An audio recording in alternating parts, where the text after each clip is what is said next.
Good morning students. आज आम अष्टम श्रेणी इंग्लिश बहिर यूनिटी 1 विट एंड विस्डम ए विषय पढ़ा। विट अर्थ कौन? बुद्धिमत्ता। आ विस्डम अर्थ हो ज्ञान। तेणु आमर टॉपिक ना हूँ the wheat that win heart, हृदय जीति बुद्धिमत्ता। ए विषय आम जाना। आम ए विषय पढ़ा पूर्व प्रथम पेज रे आम गोटे गपटे अच्छी। से गपटी हूँ शिव और पार्वती और दुई पुत्र गणेश और कार्तिकेय विषय। देला read the story short story given below. चलो आम शॉर्ट स्टोरी को छोट गपटी को पढ़ा। Once Shiva and Parvati held a competition between their son Ganesh and Kartikeya. तार्थ Kapile जे शिव आउ पार्वती ताको दुई पुत्र गणेश और कार्तिकेय मध्य एक प्रतियोगिता रखिले। They were given the challenge to move around the world 3 times. से जो प्रतियोगिता करथिले से प्रतियोगिता कौन थिला? ताको गोटे चांस दिया, चैलेंज दिया से 3 थर कौन करिवे हमर वर्ल्ड अर्थ पृथ्वी को परिभ्रमण करिवे।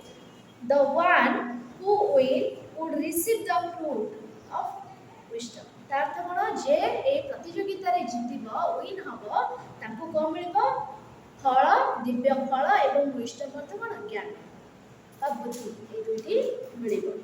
Kartikeya with his peacock mount quickly set up. तार्थ कौन? कार्तिकेय ताकर बाहन होछि कौन? हमर मयूर। तेणु से तांको मयूर ऊपर अति शीघ्र बसी बाहरी पड़े कौन? पृथ्वी परिभ्रमण। Ganesh on his mouse realized he could not complete with Kartikeya's speed. तार्थ कौन? गणेश निजे भाविले जे मु कार्तिकेय भली प्रतिद्वंदी करिपारिबि नाही, कारण ताको गणेशर बाहन होछि कौन? मूषा। तेणु मूषार गति बहुत धीर। तेणु से कार्तिकेय भली एते शीघ्र पृथ्वी परिभ्रमण करिपारिबे नाही। Instead, he moved around his parents Shiva and Parvati 3 times. तेणु से माने पृथ्वी परिवर्ते से निजे निष्पत्ति नेले जे मु कौन करिबे? मोर बापा माँ शिव आउ पार्वती चारिपटे परिभ्रमण करिबे। केते थर? 3 थर। He took her them of his entire world. तेणु पृथ्वी सारा परिवर्तन करबा जहाँ ताको बापा माँ को चारिपटे परिवर्तन करबा सह से समान बोली भाबिले। Pleased with his devoted and wisdom, Shiva and Parvati gave him the divine fruit. तेणु से कहले जीति गले एवं शिव और पार्वती तांको ताकर परिश्रम दिव्य फल एवं बुद्धि प्रदान कले। पिला माने ए स्टोरी टी हमें बुझिले। चलो आर मेन टॉपिक को पढ़िबा। किछि ढग अछि, तमे आर ढग निजे करिबा एवं तार उत्तर गुडी खाता रे लिखि रखिबो। The Vijayanagar Empire was renowned for its glory, wealth and cultural activities. तार्थ कौन? विजयनगर साम्राज्य भल भाव जनाशुना थिला। कोथि पई? तार ग्लोरी अर्थ कौन? गौरव, वेल्थ अर्थ धन एंड कल्चरल अचीवमेंट। तार्थ कौन? तार गौरव आ धन सांस्कृतिक कार्यक्रम पाई विजयनगर एम्पायर माने विजयनगर साम्राज्य प्रसिद्ध थिला। Among its many illustrious rulers, King Krishnadev Rai ruled 59 to 29 CE, stood out as a wise and powerful monarch. तार्थ कौन? कृष्णदेव राय प्रसिद्ध थिले केउथि पई? तांकर पावरफुल मोनार्क, तार शक्तिशाली साम्राज्य एवं तार सुवर्ण युग एवं शक्तिशाली साम्राज्य पाई 1509 ठारू 1529 ख्रीष्टाब्द पर्यंत प्रसिद्ध थिले। His reign is often referred to as the golden era of the Vijayanagar Empire, a time when art, literature and architecture flourished. तार्थ कौन पिले?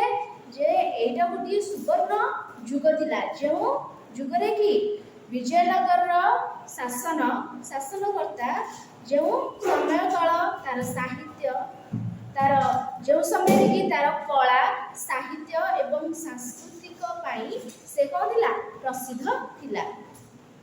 ए great patron of learning Krishnadeva Raya A great patron of learning, Krishnadev Roy was not only an eminent warrior but also a gifted poet.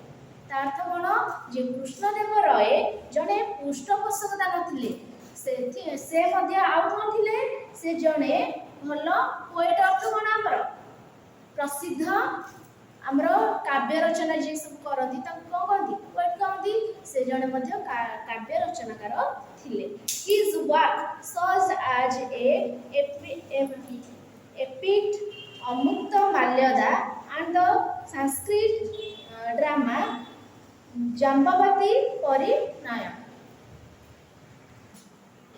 His work such as the epic Amukta Malyada and the Sanskrit drama Jambavati Parinaya. ताकर दुईटी रचना थिला गोटे रचना कौन महाकाव्य गोटे थिला अमुक्त माल्यता एवं आ गोटे सांस्कृतिक रचना थिला जार नाम हेउची सांस्कृतिक ड्रामा रचना जोटा आम नाटक कहबा सेटा कौन थिला जाम्बवती परिणय ए दुईटी तांकर रचना थिला आर एक्टिव इवेंट टू डे एटा ए दुईटी तांकर काव्य एवं गोटे नाटक कौन थिला बहुत प्रशंसित थिला समस्ते ए दुईटी रचना को बहुत भल पाउथिले। पिला माने आज आमे फर्स्ट पैराग्राफ को पढिले काली आमे सेकंड पैराग्राफ को पढिबा आ भितरु केते गुडे वर्ड मु लिखि देछि तुमे ताको देखो। रियलाइज अर्थ कोन अनुभव करिबा रिनोएड अर्थ भल भाबरे तार देखो इलिटरेस अर्थ प्रसिद्ध आउ पैट्रोन अर्थ पृष्ठपोषक आउ एकेडमिक अर्थ प्रशंसित पिला माने वर्ड गुडा को बुझ देथिबो नेक्स्ट क्लास रे आउ किछि पढिबा। धन्यवाद।